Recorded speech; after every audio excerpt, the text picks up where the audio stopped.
গাজায় প্রতিনিয়ত শিশু হত্যা চলছে। ফিলিস্তিনের ভিডিওগুলো দেখবার মতো অবস্থা নাই। একটু আগে একটা ভিডিও দেখছিলাম, আল্লাহ তাআলা আমাকে একটা বাচ্চা দিয়েছেন ৮-১০ বছরের। ৮-১০ বছরের একটা ছেলে ৫-৬ বছরের একটা ছেলেকে, ছোট ভাইকে বড় ভাই সান্ত্বনা দিচ্ছে, মাথার উপরে হাত বোলাচ্ছে। ছোট ভাই বড় ভাইয়ের কোলে মাথাটা রেখে চোখের পানি ফেলছে, অঝরে কাঁদছে, কারণ তাদের বাবা মাকে শহীদ করে দেওয়া হয়েছে।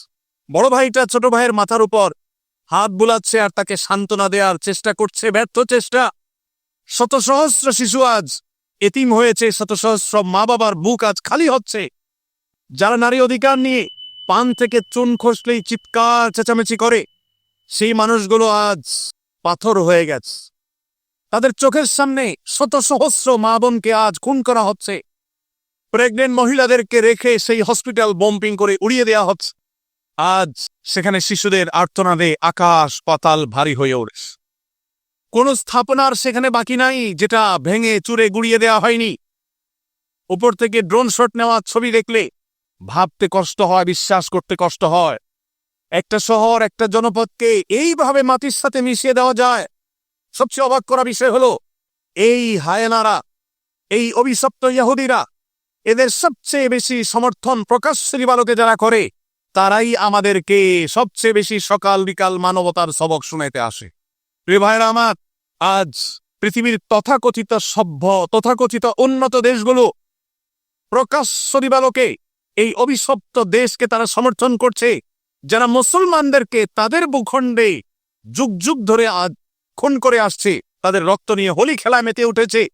আজ সেখানে মানবতার চিৎকারে, আর্তচিৎকারে আকাশ পাতাল ভারী হয়ে উঠছে।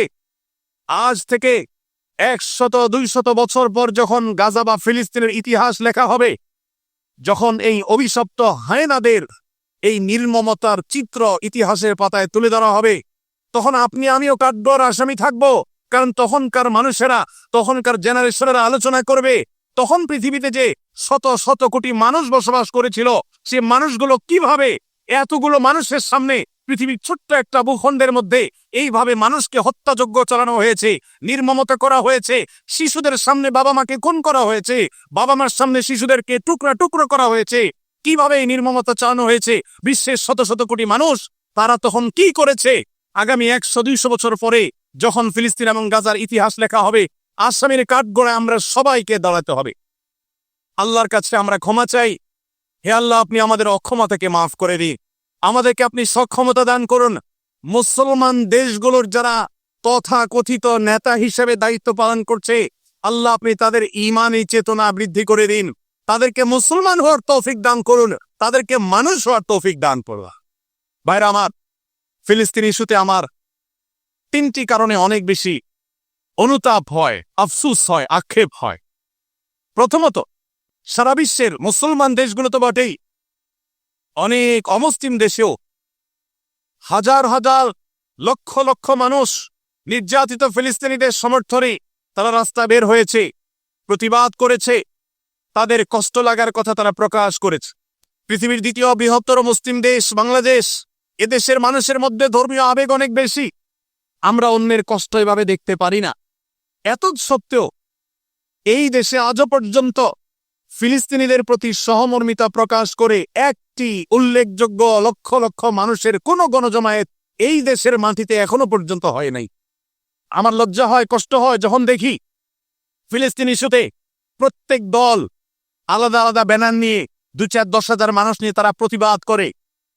এটা কি ফিলিস্তিনিদের সমর্থন নাকি নিজের দলীয় প্রচারণা, একমাত্র আল্লাহ তাআলা ভালো জানেন।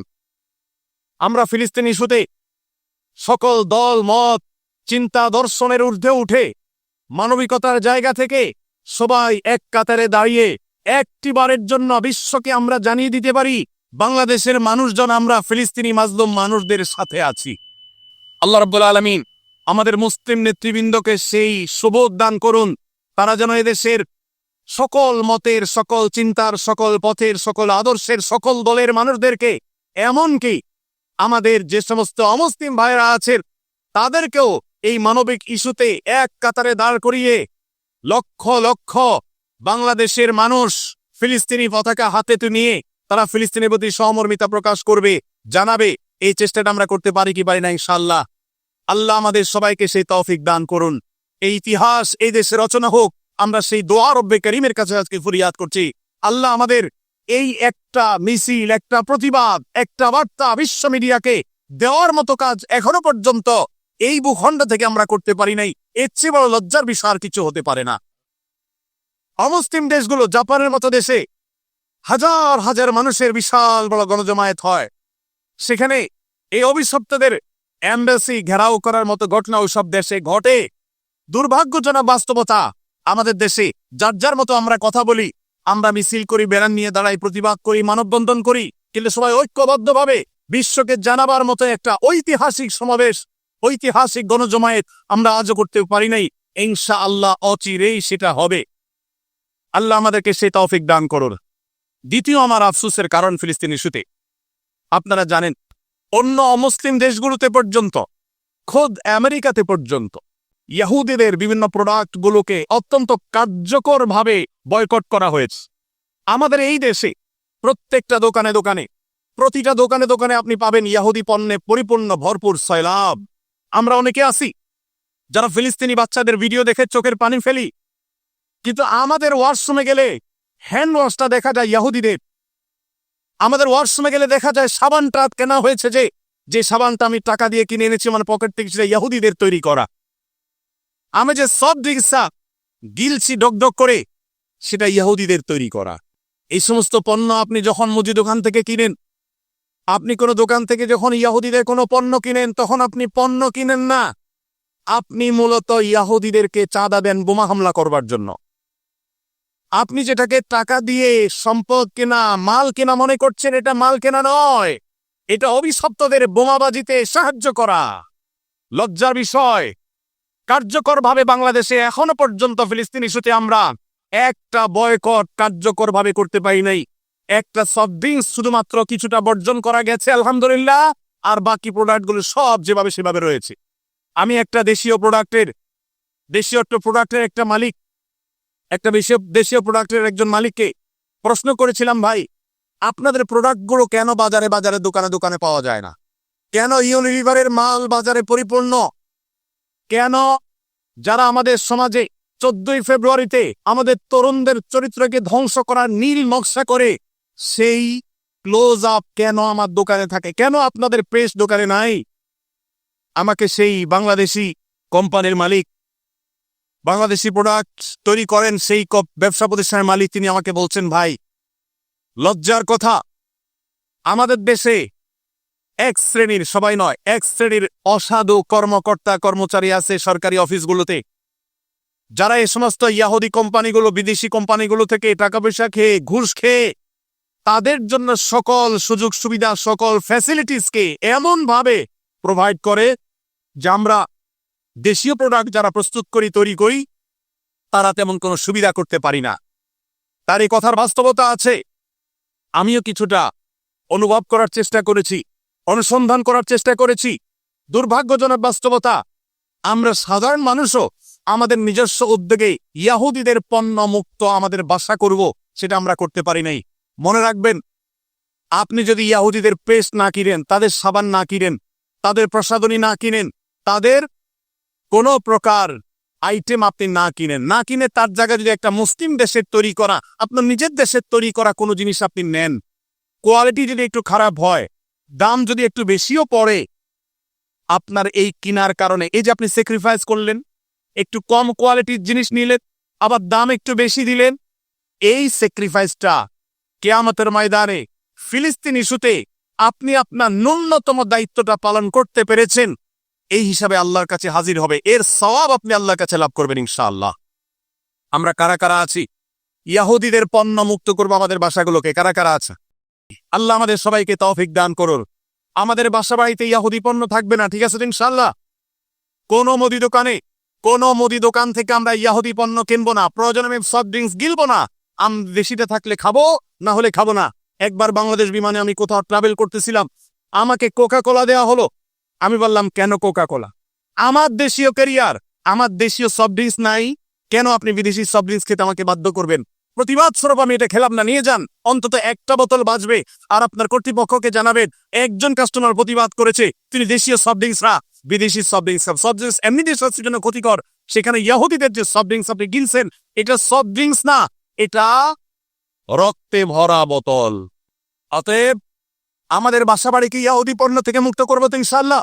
আমি বাংলাদেশি মুসলমান হিসেবে লজ্জিত যে ফিলিস্তিনি ইস্যুতে আমরা একটা কার্যকর একটা বয়কট, একটা বর্জন এটা আমরা করতে পারি নাই।